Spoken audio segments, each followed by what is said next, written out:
Welcome back, everyone, and this is the fourth part of this ongoing series on Transcendental Arguments.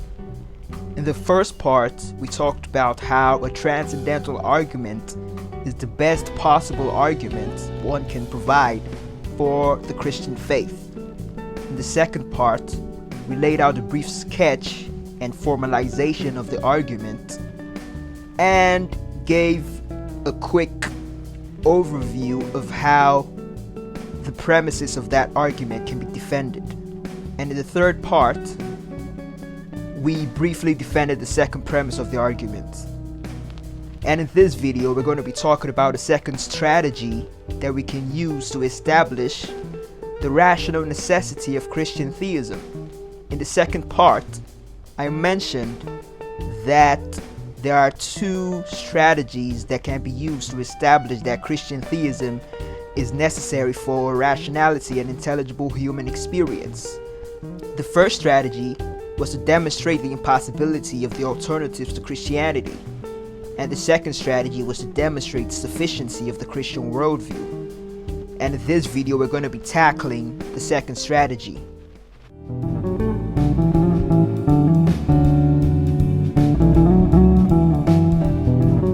In order to grasp the gist of this strategy, one must have an understanding of necessary and sufficient conditions.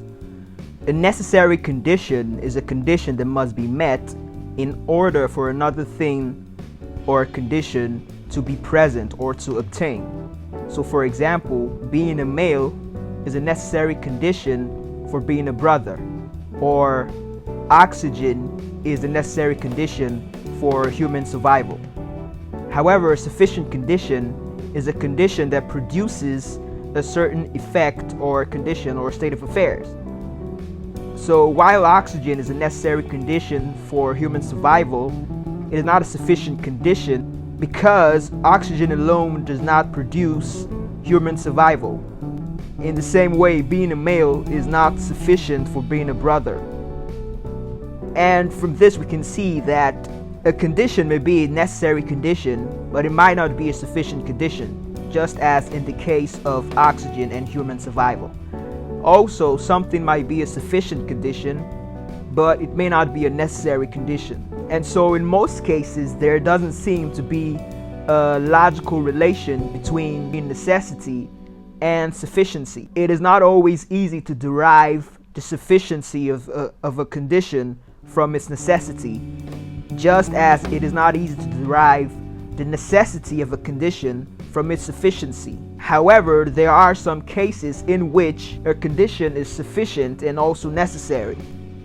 We can ask the question of why sufficiency does not imply necessity. The answer to that question is quite straightforward. The fact that a condition is sufficient does not imply that it is necessary, because it is possible that there be some other condition which is sufficient to produce the desired effect. If there is some other condition that does the job, then the condition that we are considering is not necessary after all. So for example, getting a loan from a bank is the sufficient condition for raising capital to start a business. But it is not a sufficient condition because there is something else that does the job. So for example, one can also get a loan from a family member or something. Because there is a plurality of sufficient conditions, sufficiency does not imply necessity. But in the case that there is no plurality of sufficient conditions, sufficiency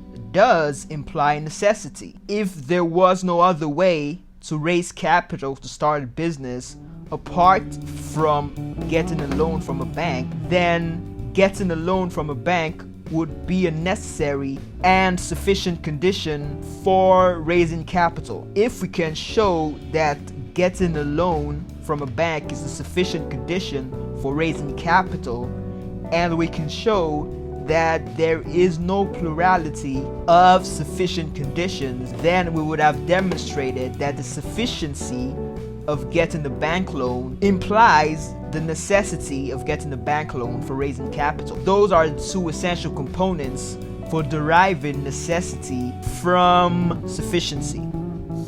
So what does all this have to do with the transcendental argument for Christian theism? Well, as I mentioned in earlier parts, the transcendental argument aims to establish the rational and epistemic necessity of Christian theism. In other words, Christianity is a necessary condition for rationality. We have to show that Christianity is the sufficient condition for intelligible human experience and derive from this the fact that Christianity is a necessary condition for human experience. In order to do this, we are going to have to demonstrate that there is no plurality of sufficient conditions for intelligible human experience. And if that can be shown, we would have demonstrated the necessity of Christian theism. We can give a formal outline of our reasoning as follows. If there is no plurality of sufficient conditions for P, then if X is a sufficient condition for P, then X is a necessary condition for P.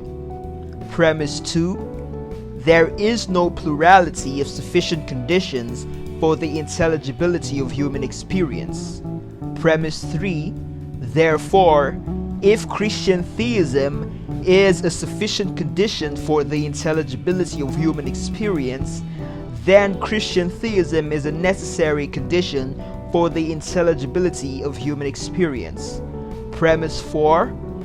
Christian theism is a sufficient condition for the intelligibility of human experience. And finally, premise 5. Therefore, Christian theism is a necessary condition for the intelligibility of human experience. In the above argument, the most controversial premises are premises 2 and 4. However, premise 4 can be defended by a simple explication of systematic theology. By carefully illustrating and explaining the essential doctrines of Christian theism, it is not difficult to show how these doctrines ensure that human experience is intelligible.